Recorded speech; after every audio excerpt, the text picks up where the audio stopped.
My name is Steve Brugger. I am the president of Oxford Computer Group in the US, and as you know, we do these webinars on a monthly basis, and this month we're doing the Moving Beyond Passwords with Frank Urena, our principal architect based out of New York City. Before Frank gets started, though, a little bit of background for those of you that don't know us. Oxford Computer Group has been an identity consultancy since Microsoft bought its very first identity company back in 2003, a company called Zoom, a Canadian company. And since then, there's been iteration upon iteration upon iteration of identity management, and we've been working in that space the entire time. The Moving Beyond Passwords is just the latest manifestation of how important this environment is for organizations, particularly in today's very insecure environment. Little bit of background on Frank. Frank has been doing our architect role at Oxford for a number of years now, and on a regular basis he sits down with companies to do identity envisioning engagements so they can take that step back and look at their strategic requirements around identity management, and data access management. Those are in pretty good demand, and Frank always gets good results from those. So without any further ado, I am going to turn it over to Frank. Good afternoon or good morning, depending on where you are, everyone. Steve mentioned, and thanks Steve for the introduction. Just a little bit more specific as to my background and where I specialize at Oxford. Many of you may know Oxford Computer Group as the FIM/MIM specialists. I was brought on board primarily to do consulting around the Microsoft stack and Enterprise Mobility Suite in particular, and Azure AD and all of its various components and features that provide security around those identities. And so the genesis of this discussion came up at our roadshow that we did a couple of months ago, talking about a future where we can envision no longer having to use passwords as our primary authentication. So sort of building off of that and adding some additional insights that we've gained in the months that have ensued, and also based on some new features and capabilities that are available for those of you out there who are primarily using Microsoft as your identity provider and solution. So the password is dead, and I put that in a question form because that has been a recurring theme in cybersecurity for some time. Just a few things I found doing research for this presentation. Bill Gates, that quote there, "They just don't meet the challenge for anything you really want to secure," when talking about passwords, was said back in 2004 at the RSA conference. So this idea and this concept that the password is really a very poor security model is not new. Again, it's been this recurring theme for a while. In 2011, IBM predicted that within 5 years, so that would have been 2016, that we will never need a password again, but here we are, 2018, still securing our digital identities and our digital assets with passwords. And no doubt many of you online still have passwords in place. It's one of those things that we would like to get rid of them, but it's been a challenge to do so. And the problem, with passwords is the fact that passwords have been a primary form of security for over 60 years. Some trace it back to MIT back in the 60s, and they're very complex at the time, compatible timeshare system that they had in place. And it's interesting to note that the password-based security system that was envisioned by one of their graduate students was compromised just about a year and a half later, when one of the other researchers basically found a way to hack everyone else's passwords and use their time that they were allocated on this mainframe system. So it's one of those things where even from the very start, passwords have been a very poor keeper of secrets. We know that the cost associated with passwords continues to get higher and higher. And just some stats, 81% of data breaches that occurred in 2016 involved weak default or stolen passwords. 1 in 14 phishing attacks were successful in 2016, and that number probably has not gotten a lot better. And over almost 1,600 breaches in 2017, which represents a 45% increase over the prior year, over 2016. So again, passwords are proving to be a very poor method to secure our very important assets, and we're just making it worse. The current password guidelines that many organizations use, these guidelines typically come from the federal government and government space. In fact, NIST, the National Institute of Standards and Technology, puts out these guidelines. And the current ones that many organizations use, such as requiring complexity, having composition rules, having a time-based rotation for passwords where you're having your users change it every 60, 90 days, etc. Those were introduced 15 years ago. These standards were used 15 years ago. 15 years ago when that was probably your cell phone that you used, maybe had it clipped to your belt. I know I did. And you listened to music on this brand new device at the time. Was groundbreaking. Of course, our beloved iPod. And this was probably the operating system that was running on your desktop computer. And when you think about that we're still using a standard of passwords that was built before cloud providers were even in existence. So none of these guys here, AWS, Azure, Google, were being used as infrastructure as a service or software as a service, and we're still leveraging those same password standards. And the individual responsible for those password standards, a gentleman by the name of Bill Burr, who's not to be confused with the comedian of the same name, basically back in 2003 was under pressure to put together some standards for NIST. He was a middle manager at NIST. But Mr. Burr did not have the benefit of a lot of the empirical data that we have today, such as all of the data breaches that provide a treasure trove of leaked passwords to kind of understand how users are constructing those passwords. What are they using? And it's not hard to imagine that as human beings, we're just very bad at creating complex passwords that are hard to crack. And in fact, Mr. Burr at the time, because he did not have any of this empirical data, basically leaned on a white paper that was written in the mid-1980s in order to come up with the standards that he put in this 8-page password primer that became those standards, such as requiring composition rules and complexity and changing the passwords very frequently. So, you know, again, it gives us pause to really think about what are we doing and what do we need to do better if we're still going to, in the meantime, have to use passwords. Some, of course, say, well, instead of a password, you know, encourage users to use passphrases, and that begs the question: are passphrases any better? Here's a cartoon from XKCD you might have seen, where it kind of goes through the typical approach many users take, and even IT admins may take to securing their passwords, trying to obscure them with replacing letters with numbers, adding a character, and of course the ubiquitous number at the end. So in this example, that word troubadour is replaced, but as the research shows, a password like this could be guessed in about 3 days using, and that's probably even less now with more cloud-based computer ability to use these vast amounts of computer power to crack into these passwords. And so the idea was, well, use more of a passphrase, like in this example, correct horse battery staple is easy for a user to remember, but it would take about 550 years for a computer to be able to crack into that type of password.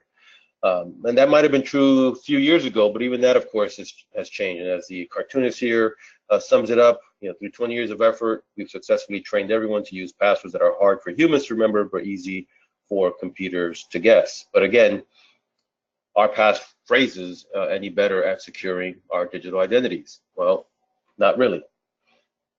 We have a research study done by Carnegie Mellon University with 1,476 participants that had them use system-assigned passphrases and system-assigned passwords. And long story short, users are still doing things that human beings will do. They're not committing them to memory. They're writing them down, otherwise storing both the passwords and passphrases, even when they're system-assigned, someplace where they can get to them, because again, too hard to remember, and just easier for them to keep it somewhere where they could easily get access to it. So even the passphrase, while better maybe for a computer to hack, easy to get to if users are, of course, keeping them in clear text. The conclusion to all this, and I'll just quote Bill Burr himself, who said, in the end, regarding his standard that he published back in 2003, it was probably too complicated for a lot of folks to understand very well. And the truth is, it was barking up the wrong tree. There was just an interesting article in the Wall Street Journal regarding this gentleman and how he kind of regrets ever coming up with those standards. He's retired now. He's 72 and he's retired now. But no doubt he still has to deal with a lot of the standards that he helped put into place if he ever goes to his online banking or tries to access his Facebook account, for instance. He's still being subjected to a lot of those password rules that he helped put in place.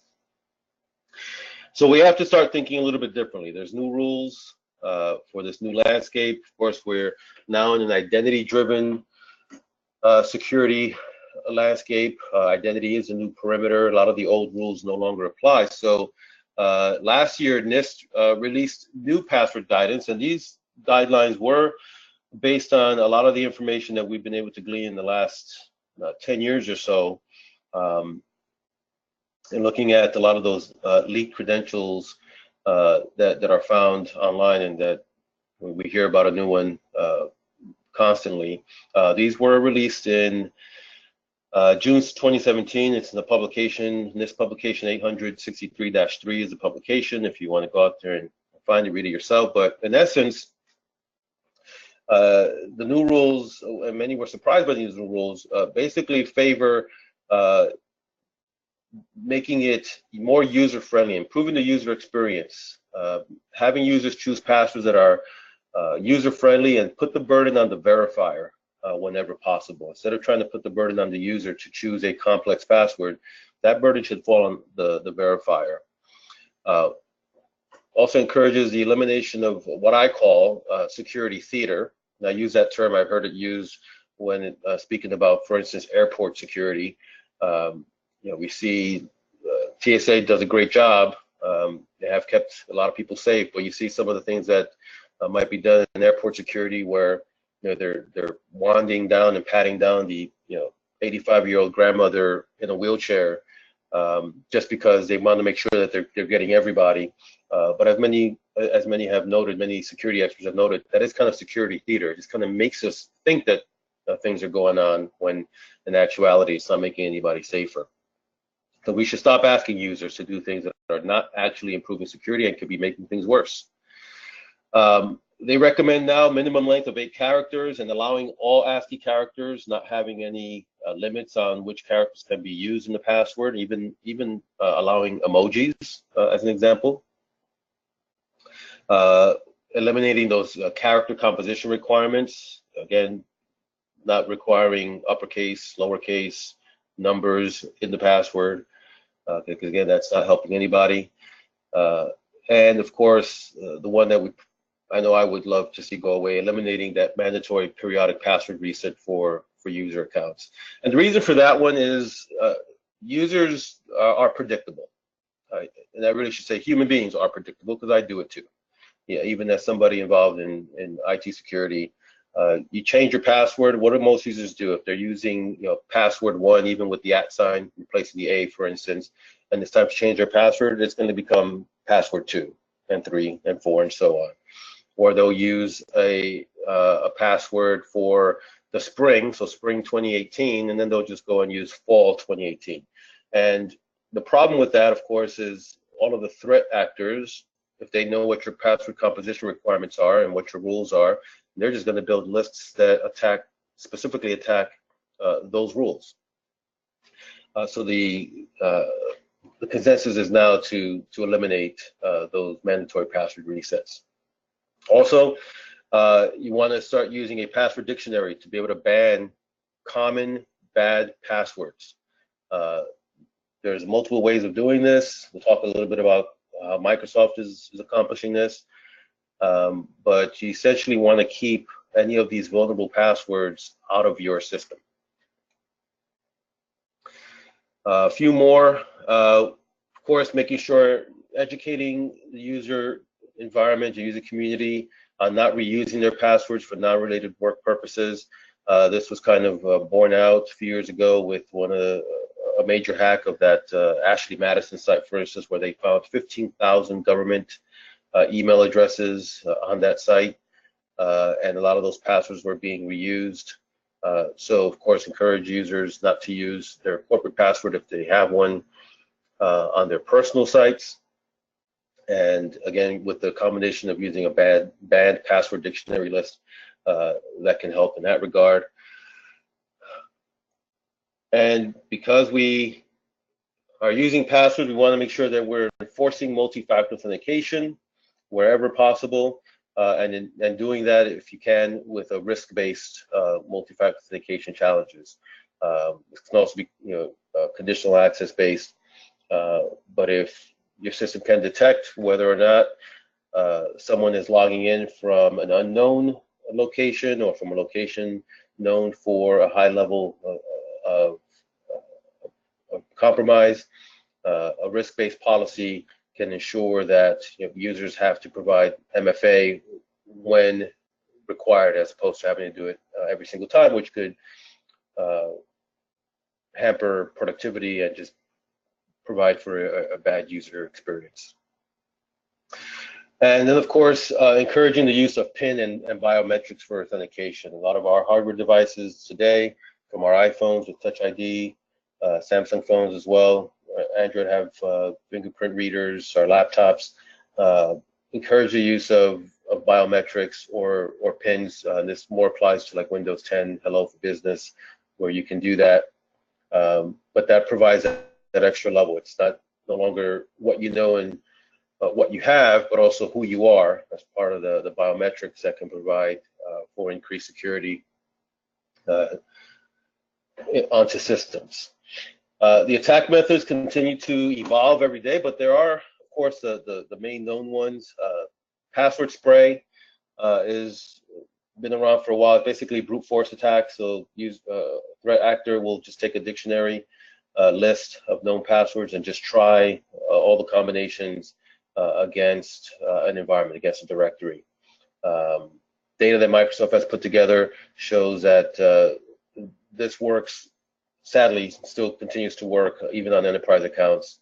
In August of 2017, there were 5,000 enterprise accounts that were. Got a little background noise there. Somebody unmuted?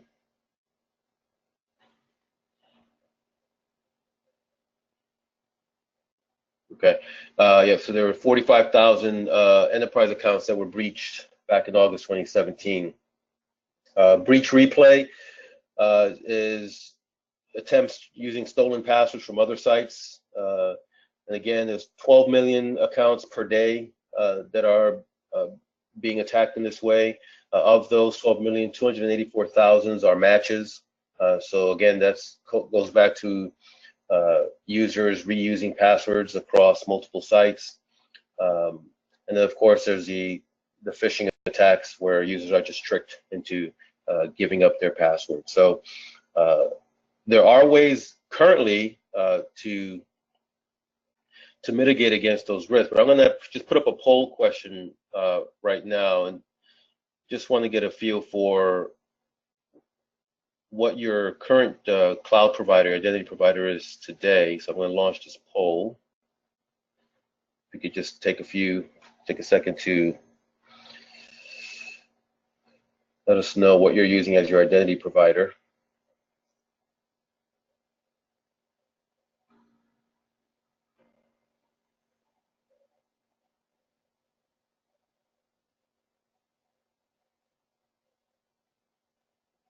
Okay.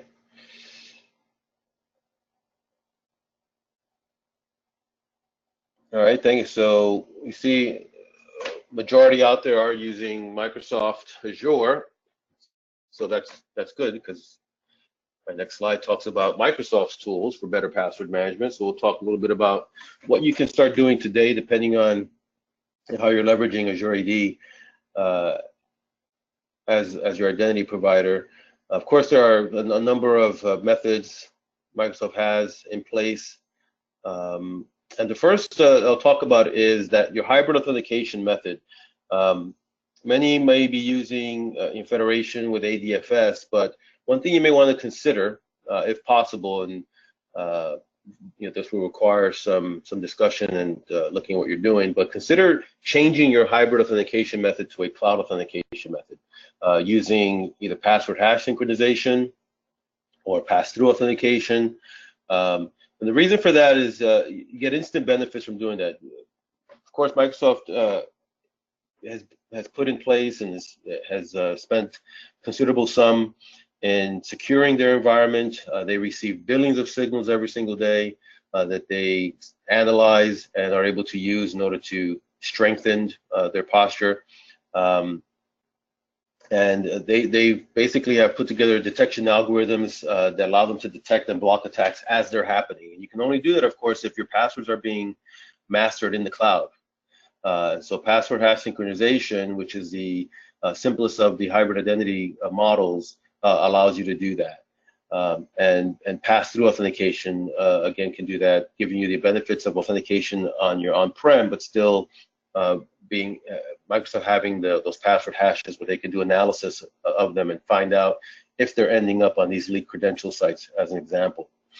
Smart lockout is another feature that's available in Azure AD today, essentially being able to differentiate between the sign-in attempts from a valid user to those that might be an attacker. So being able to detect how a user types in their password versus someone trying to brute force with a bot or through some other type of automated mechanism. They can lock out the attacker but still allow the user to continue to work. And if you're using ADFS today, if you're using ADFS 2.0 or ADFS 2012 R2, consider upgrading to ADFS 2016 and enabling the March 2018 update. Doing so will give you the benefits of smart lockup, for instance, on your on-prem federated environments. Of course, multi-factor authentication is available if you're an Office 365 user or an Azure AD user. You have the MFA available to you today. If you have EMS, for instance, Azure AD Premium P1, you of course can start using conditional access policies. This bullet point here, and I threw that in there, to enforce MFA on all your privileged accounts. That should be something that's kind of a no-brainer. Anyone who's a global admin or an Exchange admin or a SharePoint admin should have MFA enforced at all times. It should not be something that is based on a condition. And I'll just pull up this poll since we're talking about MFA regarding... Actually, if you could go back to the prior slide for a second, because we have a couple of good questions, and then we'll do your MFA poll, if you can do that. Okay. So I think you can see the questions in the queue, but I'll read the first one. What is the license level required for AD password protection? And there are actually a few licenses so that we should mention regarding this. Go ahead. So for Azure AD password protection, which again, that's the new feature that was introduced about a month and a half ago. I'll just talk about it briefly, but it essentially allows for your enterprise to use a banned dictionary list, both in Azure AD, but also in your tenant, but also on-prem in Active Directory. The license level is Azure AD Premium P1 to use that feature. So if you have EMS or if you have Azure AD P1, that's available to you to start using. All of the other methods we talked about here are, Azure AD kind of the basic levels that you can enforce. For instance, MFA, on your global admin. That's been around for quite some time now, where that doesn't require any specific licensing level for your privileged accounts. For conditional access policies, Azure AD Premium P1 again is a requirement, and conditional access policies, essentially allow you to do stepped-up authentication when needed, or if, for instance, users are outside of the corporate network accessing it from an extranet, you're going to want to enforce MFA from those locations. If you have Azure AD Premium P2 as part of EMS E5, as an example, you can then start doing, with Azure Identity Protection, risk-based authentication. So being able to detect, are my users' passwords or credentials found on these leaked databases? And if so, have policies around that now will flag them as a higher risk and require them either to reset their password or provide MFA when they're next logging in.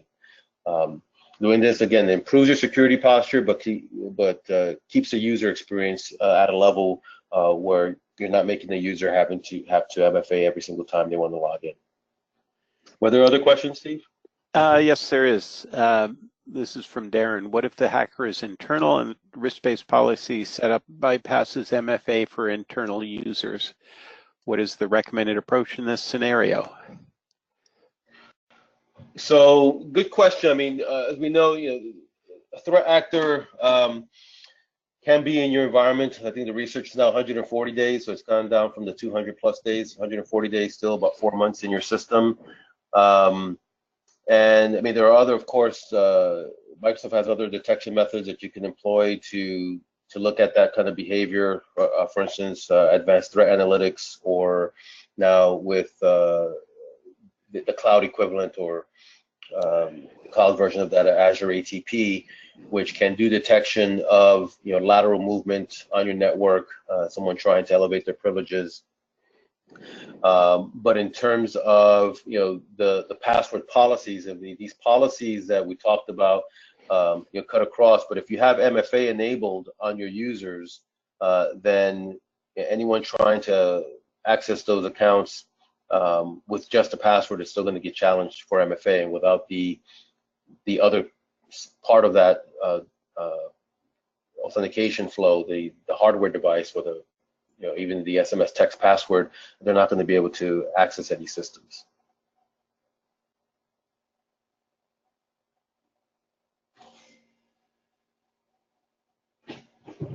So if that answers your question, Darren, then we'll jump back to the poll.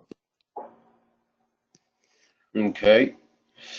I'm gonna put up a different poll since I closed the other one.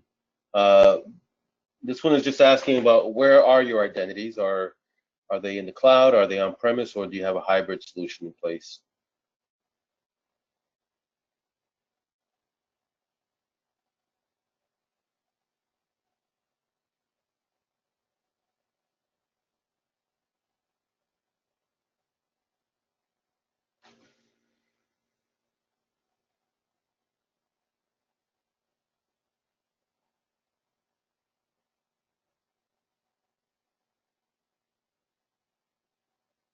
I got about 85% responded, and with that, it's like a 60-40, 60% hybrid, which is typical of what we see. So in that hybrid scenario, again, if you are using Federation with ADFS, for example, as an example, consider an upgrade to ADFS 2016, or even consider moving more toward a cloud-based authentication mechanism, using Azure AD as your primary identity provider. A couple other things that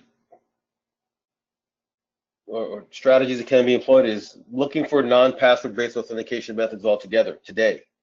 Some of those include certificate-based authentication, which, for instance, if you're using Exchange Online or any Office 365 services, there are ways to do certificate-based authentication for email, as an example, so that users don't have to, they essentially have to have a certificate that's issued by your PKI in order to authenticate. With ADFS 2016, you can use MFA as a primary authentication method. Again, eliminating the need for a password. Users will just have to have that token in order to gain access to the systems that are being protected by ADFS. And then, of course, there's Windows 10 Hello for Business, which enables biometrics, fingerprint, face scanning, PIN, all methods that can be used to again, eliminate passwords wherever possible today. And we understand that for those that may not be using Microsoft as their identity provider, or perhaps have a mix of not only Windows 10, but maybe running still some Windows 7 or other downstream operating systems, one of our partners, CrossMatch, and their digital persona multi-factor authentication solution is geared towards those environments, really focused with on-prem, and for certain industries that, for instance, perhaps factory floors, shops, places where either employees will not have access to devices for multi-factor authentication. CrossMatch provides a really nice solution for those environments, either through fingerprint scanners or hardware-based security keys that can be issued to employees in those scenarios where still providing a stepped-up authentication, a two-factor authentication. It can also, some of the methods they use are very similar to what we talked about, for instance, with the smart lockout feature in Azure AD, being able to, with Active Directory passwords, determine if a user is legitimate in as few as 7 enrollment attempts. So they test things like the flights, basically how long it takes a user to type in their password typically, how hard they press the keys, and the sequence that they use to enter that password. Those are all going to be metrics that CrossMatch uses in order to be able to determine whether this is a threat actor using some type of script or other automated method in order to access the account, or if it's the actual user accessing the account. And they also provide a risk-based authentication method as well that can examine the device, the location, the browser, the context, time of day, week, in order to determine a risk score. And then based on that score, can be used to either block the user or provide, or have the user have to provide additional credentials.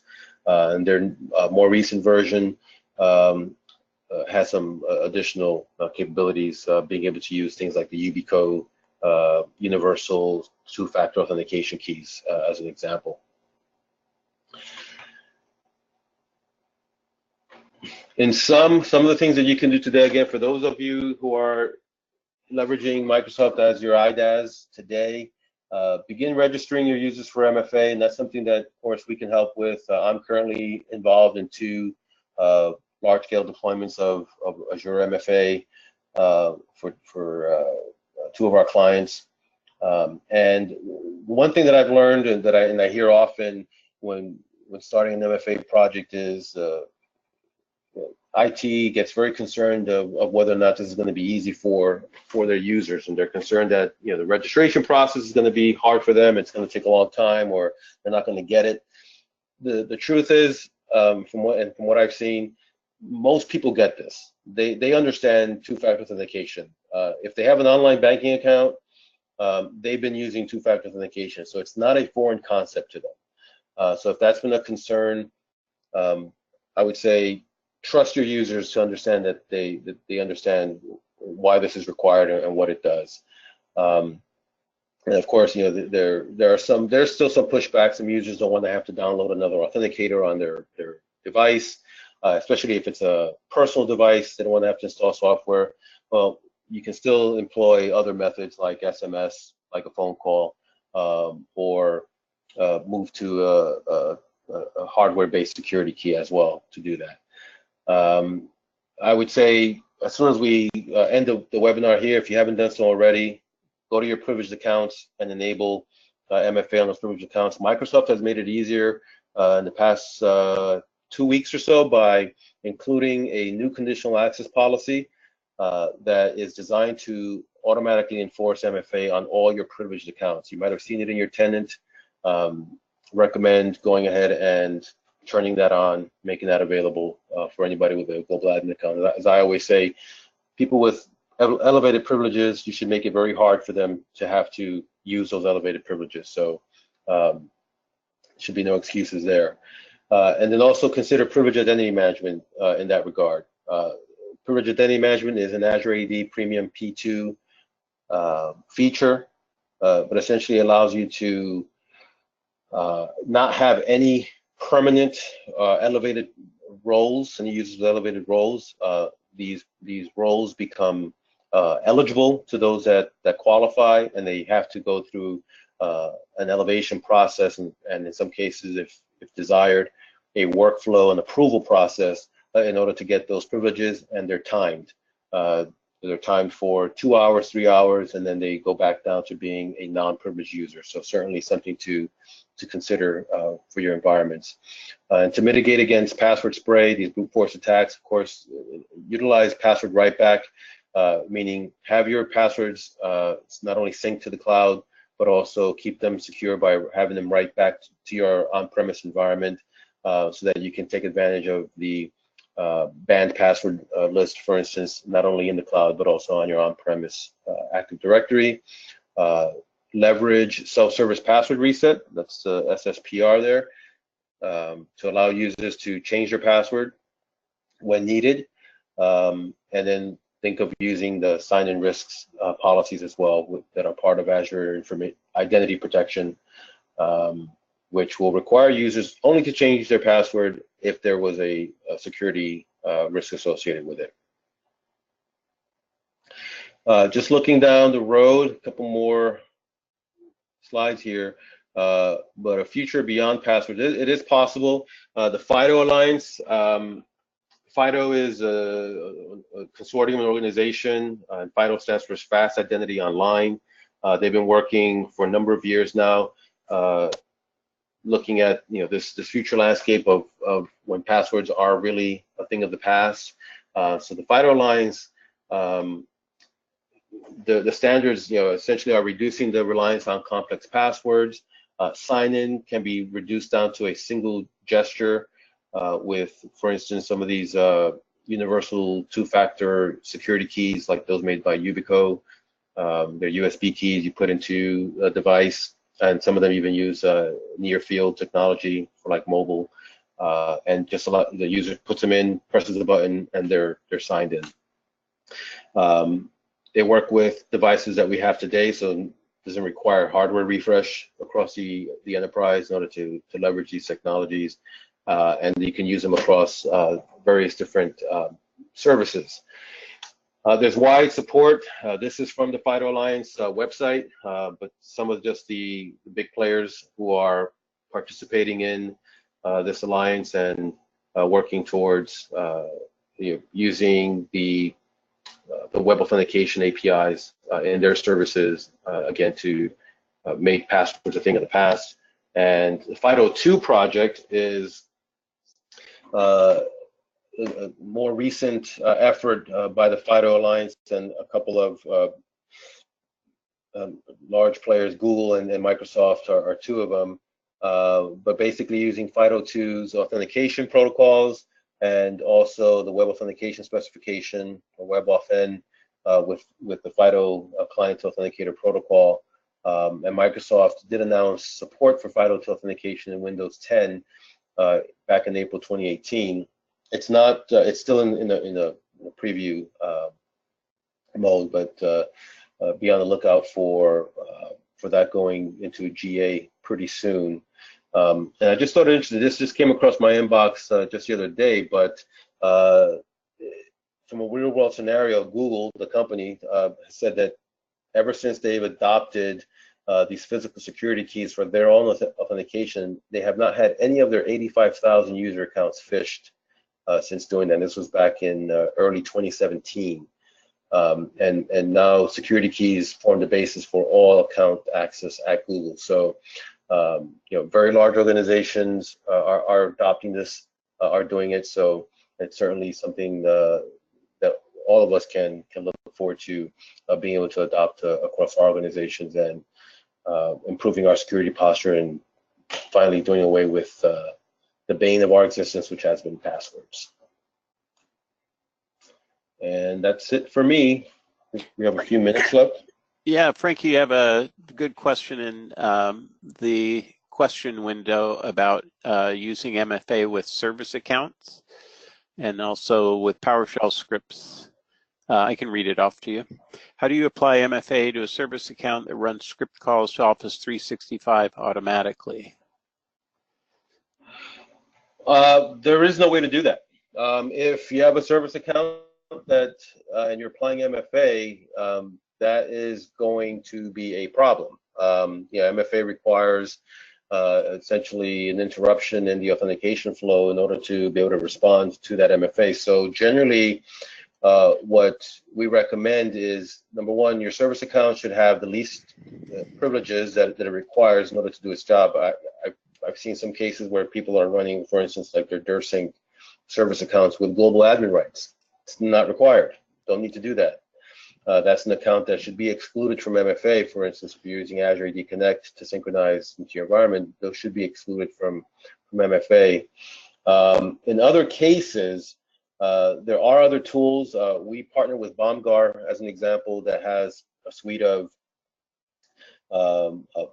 password management rules that can help in that regard with service accounts, or start leveraging wherever possible group managed service accounts in your environment.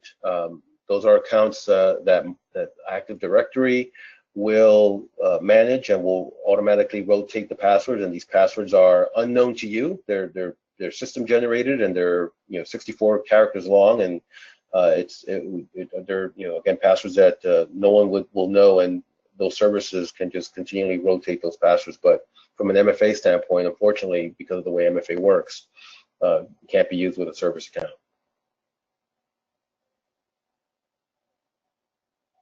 And Chris, does that answer your question?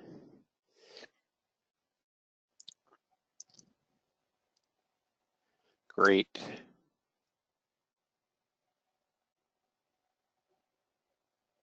Any other questions before we wrap it up? Oh, one more poll. That was before we go. If you'd like us to reach out to you and talk about passwordless authentication.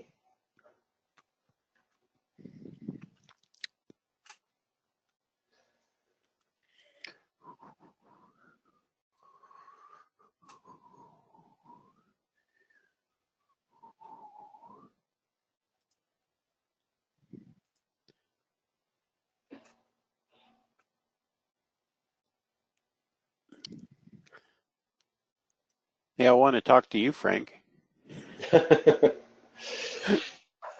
All right. And sounds like Jack's coming to our MIM class. Great. Thanks for letting us know.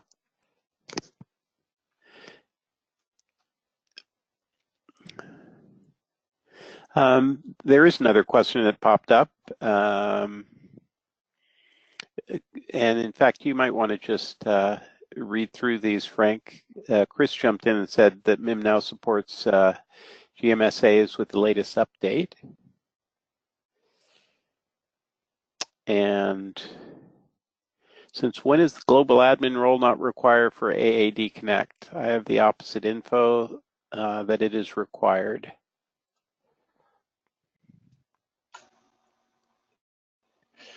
The global admin role, so it's never been a requirement that the DirSync account that's created in Azure AD does not require global admin rights. If you use the Express setup, for instance, in Azure AD Connect, and let Azure AD Connect set up the accounts, both the MSOL account that's created on-prem is given very specific rights, and if you enable things like password writeback and desktop seamless single sign-on as an example, it'll be granted the specific rights it needs. But the account that's the equivalent account that's in Azure AD does not require global admin rights. That's always been the case. Great. And yes, the slides will be available for download. Typically what we do is we post them. Since this has been recorded, we post them and put them on our websites. And with that, I think that we've covered all the questions. Thank you very much for that presentation, Frank. Very informative as always. Okay. All right, everyone have a great day.